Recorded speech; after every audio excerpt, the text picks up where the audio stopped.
everyone, it's dinner time. I thought I would come live and show you a really fast, easy dinner.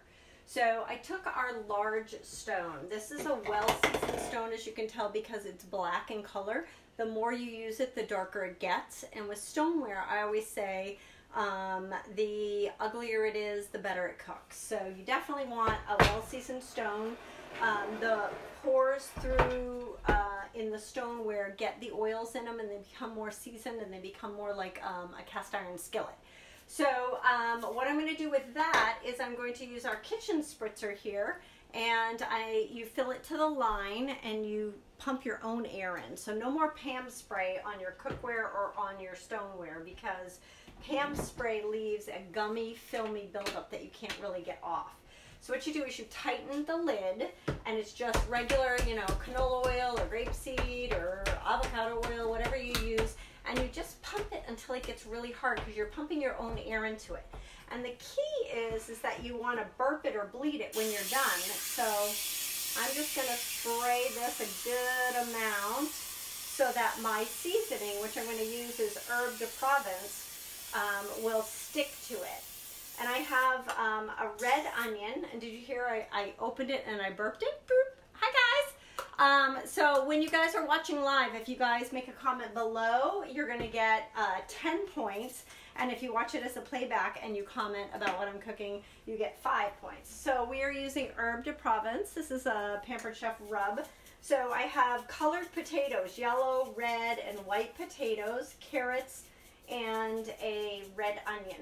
And I'm going to roast this in the oven at 425 degrees for about anywhere from 20 to 40 minutes. I'll poke the potatoes and the carrots and make sure that they're done. Key thing you need to know about stoneware. You want to heat the oven up first. It needs to come to temperature and go beep beep before you put cold food on your stone. Otherwise, you're going to get what's called thermal shock, and it could crack. When you put cold food on a stone, it's making the stone cold. Then you stick it into a hot oven, it'll snap and it'll break. Now our stoneware is guaranteed for 3 years, so fear not if that happens to you, but let me know. So the next thing we're going to make is we're going to do some chicken in our pressure cooker. So this is called a quick cooker. I've done an entire quick cooker class, which if you'd like to see that, it's a little, maybe 35 minutes long. It is on my business page, and I'll link my business page below. And once a month I do classes online that you guys can just jump in and see or watch the playback of. So we have preset settings. There's 16 preset settings, which is great, because when you're busy, you don't want to be reading a big manual about what to do. You just turn it to chicken and push the button that says go. They have a metal inside bowl that goes in the dishwasher. We are going to make homemade teriyaki chicken. So we're going to use our microplane adjustable grater. It is super fine. So we are actually going to grate fresh ginger. So you're going to slide the safety guard on, because we don't want to get our fingers close to the grating piece. Now, if my piece of ginger was longer, which it was earlier, but we use ginger a lot in stir fry because it's way, way cheaper. This costs like 25 cents, this size. You just peel the skin off of it. You can grate it without it. And then you can just put it in your freezer, and you can cook from frozen, by the way, frozen ginger. It's easier to grate when it's frozen, and you're going to get this amazing smell. I mean, it's like the difference between using powdered garlic and using fresh garlic. There's no difference. If you've never cooked with fresh ginger, I recommend that you go to the grocery store, and by the way, it comes in a really big piece like this. Just break a finger off. You don't need a lot of ginger with the recipe. Gina's saying, I go back to what you said about the stoneware in the oven. Yes. So stoneware, you want to preheat the oven before you put food on your stone. Because if your food is cold, and especially if it's frozen, what will happen is the cold from your food will make your stone cold, and then you put it in a hot oven, and it'll get what's called thermal shock, and it can break. And you don't want that to happen. So this is the lovely ginger, and by the way, you can zest citrus with this as well, and then of course you can do Parmesan cheese or harder cheeses with this. We do have a coarse grater, which has the finer mesh grating on it, and that would be for grating zucchini or gingerbread, or doing soft cheeses like mozzarella or Colby Jack, stuff like that. Next, we're going to add a 1/4 cup of soy sauce. So I am using our tiny measure-all cup. And by the way, the secret message for this video is that with the measuring cups, liquid you measure with blue. So that's what you're going to private message me. Blue measures liquid. If you were using it for solids, you would push the center here down. And I'll show you, whoops, I'll show you without dripping on my floor, hopefully. See the red line? That is for solids. Like, excuse me. I'm going to sneeze in 3 seconds. Where's the third one? It's coming. Oh, maybe not. Solids like peanut butter, shortening, Karo syrup. So, oh, actually, we're going to need that again because we are using honey. So hang on, let me just grab that and I will show you it live. So we're going to use 2 tablespoons of honey. So solid, red are for solid. So you just push the measurement to the right amount. So this will do tablespoons, teaspoons. It'll even do ounces. You can use it as a shot glass, whatever you need it for. So we are making our homemade honey teriyaki sauce. It's so easy to cook without chemicals, people. You don't have to buy pre-bought stuff that has MSG in it. So see how you just go like this? You just push and it just scrapes off. And I'm using our new teak spatulas because they have really long handles on them and it makes it easy to get into the pot. And then we're going to use that same measuring cup for this. This is called mirin. And this is it's very often used in stir fries. So it's something that if you buy it, you're not going to use a lot of it. You'll have it for a while. It's usually like 2 tablespoons of it every time I cook with it, no matter what the recipe is. But it's a good thing to have. It's a type of cooking wine that is specific to Asian type foods. So we got all of that in there. Let me see if there's anything else. Oh yeah, garlic. Let me grab a garlic press. So, garlic press. You don't need to peel your skins of your garlic. You can just put the whole skin and clove in the hopper like this. Use 2 hands. I have at live shows actually accidentally shot somebody with garlic, like they got too close and it like shot out. And then you're going to open it up. There is a cute little tool. Let me see if I can find it on my other garlic press. Yeah, so we have multiple garlic presses in our house because we use garlic at every meal. So see this little tool right here? If you lost your little Barbie hairbrush, you can order that as a replacement part on your order. So this Barbie hairbrush, that's what I call it. It's really called a garlic cleaning tool. Has a little hook on it so you don't have to smell like garlic. You can just scoop the garlic here into the trash and then you can use the Barbie hairbrush side into the little holes and poke it clean. So I'm going to do both cloves of garlic.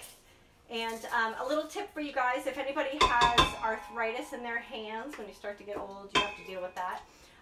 If you cut the top and bottom off your garlic clove, you will find that it makes it easier to crush through it because it's the part that holds onto the bulb that is the problem. And so then we're just going to go ahead and I'm just going to whisk this together, just kind of mix the honey and the mirin with the soy sauce and the ginger and the garlic.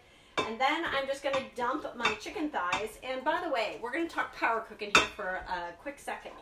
If you don't buy your food in bulk, but you want to not have to spend a lot of time cooking, you might want to consider that. I buy large amounts of chicken breasts, chicken thighs, and hamburger, and I will cook a lot of that up, or as you'll see here, I will Ziploc baggie them into portion-sized containers. Now, you can cook from frozen as well. You can just snip the bag and stick a frozen lump of chicken in a pressure cooker. That's one of the great things about pressure cooking is that it doesn't matter whether you're cooking from fresh or frozen. It cooks in the same amount of time. It just takes longer to come up to temperature. So when you are bringing things up to temperature in a pressure cooker, if it's frozen, it's going to take, normally it's 8 to 10, 8 to 12 minutes, and then it starts cooking. If it's frozen, it's going to take longer than that. So you're going to put that in here. With any pressure cooker, you need at least 1 cup of liquid. So we have enough liquid between our mirin and our honey and our soy sauce that we're good to go. If you were cooking rice, by the way, you can cook rice in addition on top of this by putting the little tripod metal rack and this ceramic bowl with silicone lid with rice and water right in here. So I can cook chicken and rice all at the same time in here, but my husband's on Whole30, so he is not eating rice. right now. Don't tell them I put honey in that. Shoot, I wasn't supposed to put honey in it, but it's the recipe. So anyway, you're going to put it in, you're going to put the cover on. Oh, and by the way, if you don't own a pressure cooker, let me give you a quick tip about ours. You don't have to touch this button here to release the steam, which most pressure cookers is very dangerous. You have to do that. You push back here. This is the part that releases the steam, and the steam will come out here. When it's under pressure, this little turkey timer will pop up so that you'll know that it's safe, and it will not open. It'll lock shut. Also, this silicone seal here that comes off, you can put that right into the top shelf of your dishwasher, and you can buy extra silicone seals. Let's see, can you go back? Okay, great. So if you need extra of those, I use one for like when I do curry, I do one when I do desserts, and then I do one when I do everything else. Just because curry sometimes will get into the smell of the silicone. Then you're going to put it on. And you're going to turn the lid. We call it R2D2 because it sings to you. And then I'm just going to turn it to the chicken poultry setting. And then I'm going to click the time button. Normally, if you're doing a larger amount of chicken, you would do 15 minutes. I'm going to do 9. And then I'm just going to press start. Now, I have made for my birthday an amazing cheesecake in this that came out so great, and it didn't split the top. I have made soup, stews, chilies. It has a proofing of bread button. It has a dessert button, and we have a bundt cake as well as a cheesecake pan that you can use in that. If you own a pressure cooker of any brand and you would like this cookbook, what I want you to do is private message me and just say pressure cooker cookbook, and I will get that to you, okay? And all of these great recipes, I don't know if you can see based on the light, there's that cheesecake that I made, but there are so many yummy recipes in here. Chicken carnitas, that my favorite is, this is a red lentil and spinach soup, but my favorite is a chicken and broccoli risotto. You can tell because this page is like all messed up and sticky because I make it all the time, and when I do live shows I make that a lot. So if you would like this cookbook, just go ahead and private message me. I will be online tomorrow morning for a little bit, and then we'll be wrapping up on Saturday. So I want to know what you guys want for videos, what you guys want for products. So if you're not seeing the things that you want for recipes or whatever, let me know. And the most important thing that you can do, 2 things. 1, post a picture of anything. Post a picture of your pet, post a picture of what you have for dinner, and if you have any Pampered Chef, just take a picture of something like that, post it into the group. That will open the filter from Facebook, and it will stop choking out my posts, because some of my posts only 3 of you have seen, even though I've been posting.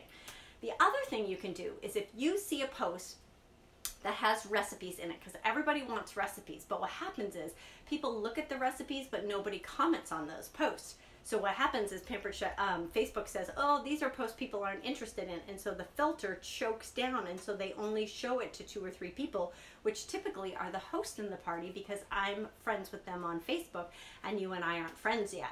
So you're not going to see what I'm posting unless you comment on some of the photos. And remember, that's why I give you engagement tickets. The engagement tickets go to a door prize at the very end of the party. So anytime you comment, anytime you post a GIF, you're getting a ticket. If you post a photo, you get 10 tickets.